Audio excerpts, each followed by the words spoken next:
Kid says one word at adoption trial, judge stops it immediately. A child single-handedly ended an adoption trial with one word, thereby thwarting a selfish woman's despicable scheme to use him as an avenue to get funding for her decadent lifestyle. Before the video starts, please subscribe to join our community.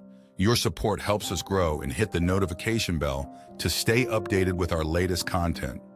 Mike and Jane always wanted a child of their own.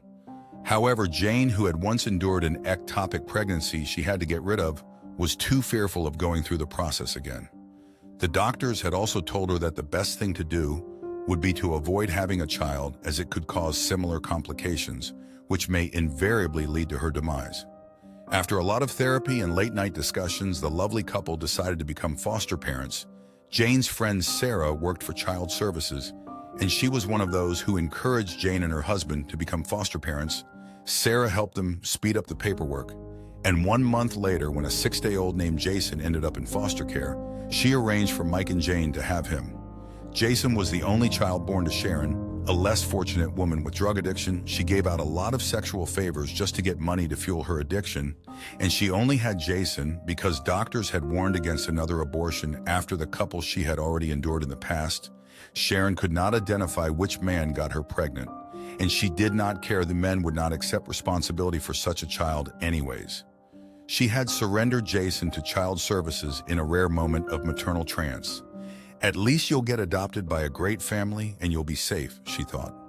Still, moments like that were fleeting, and Sharon always seemed to forget them in the throes of her desire for drugs and other sources of dopamine like more men. However, once she gave him up, it was near impossible to get him back without cleaning up her act and showing Child Services that she was stable enough to raise a child. When Mike and Jane met Jason, they fell in love immediately. He was perfect. Not only was he gorgeous, but he was also still a baby. As far as Jane was concerned, she could have given birth to him.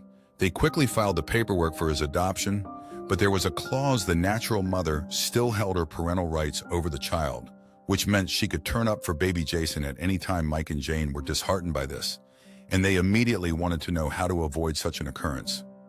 "I'm sorry, but unless his birth mom voluntarily gives him up for adoption, she will always have parental rights over him," Sarah told them.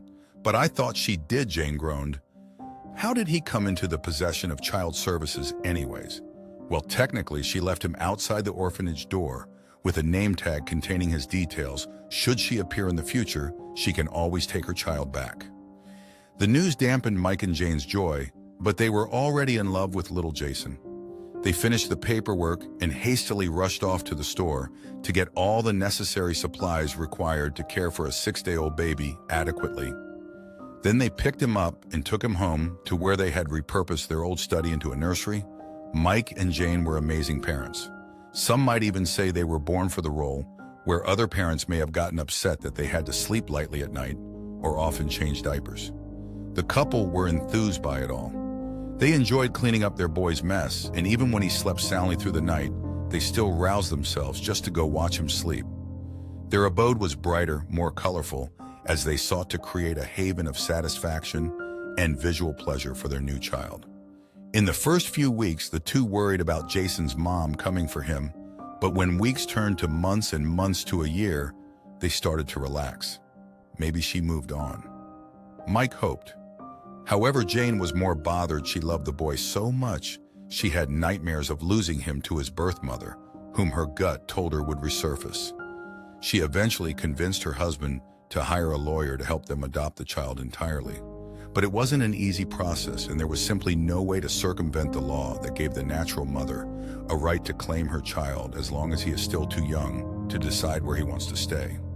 They worked hard to find loopholes, but none were available. And even though Child Services assured them the birth mother would have to have means to match or beat their good parenting for her to be allowed to take the child, they feared he would be taken at any moment. Their fears were justified. When one day Sarah called to tell them that Sharon, the birth mother, had resurfaced and requested to have her child, Mike and Jane were devastated. Sarah also told them that Sharon seemed to have cleaned her life up, which meant losing little Jason to her was possible. He was 2 years old already. Mike and Jane battled Sharon's claims in court, but when they saw that things were not going their way, they started to say their goodbyes to their little boy. A month after the adoption trials began, they convened at the courthouse to hear the judge's final verdict. Jason's biological mom argued that she had changed and told the judge that she wanted her baby back with her. "I'm a changed person, and I just want to be able to care for my child and make a better life for him," she pleaded. In truth, she had a secret plan. She wanted to take the baby away from Mike and Jane so she could get financial support for the child and spend it on new drugs. The judge, a man named Kurt Wilson, was presiding. As he read the adoption decree, 2-year-old Jason, who had been sleeping the whole time, opened his eyes, looked at Jane, and suddenly yelled, "Mama," with his arms outstretched. Waiting to be carried, Jane promptly burst into tears. That moment changed the whole atmosphere. The judge heard everything he needed to know and motioned to stop the hearing immediately. However, Sharon went wild. "How can I be sure he is my child?" she yelled. She walked towards Jason, and when she made to carry him, he tried to get away, afraid of the unfamiliar face that only infuriated Sharon more. She had not been able to get drugs for days, and it was getting to her. Her dealer had refused to see her, and now her baby was refusing to even look at her. She snapped, "He is not my child! You changed him!" she yelled and left the courtroom. After the drama died down, the judge awarded parental rights to Mike and Jane, since it was apparent Sharon was no longer mentally stable enough to raise the child. That was what he told them. In truth, his decision was made as soon as he heard the child call Jane Mama. What can we learn from this story? Whatever will be, will be. Mike and Jane were destined to be parents to Jason. They worried over the fate of their future with him, but in the end, everything worked in their favor, and Sharon's despicable scheme was thwarted. An addict cannot make a good parent. Mike and Jane succeeded as parents because they dedicated their time to the child. Sharon already had something taking up all her time and energy, which meant she would not have been able to spare any towards raising her child. All she had to do was give up her addiction to alcohol and drugs. But in the end, she could not, and it cost her her child.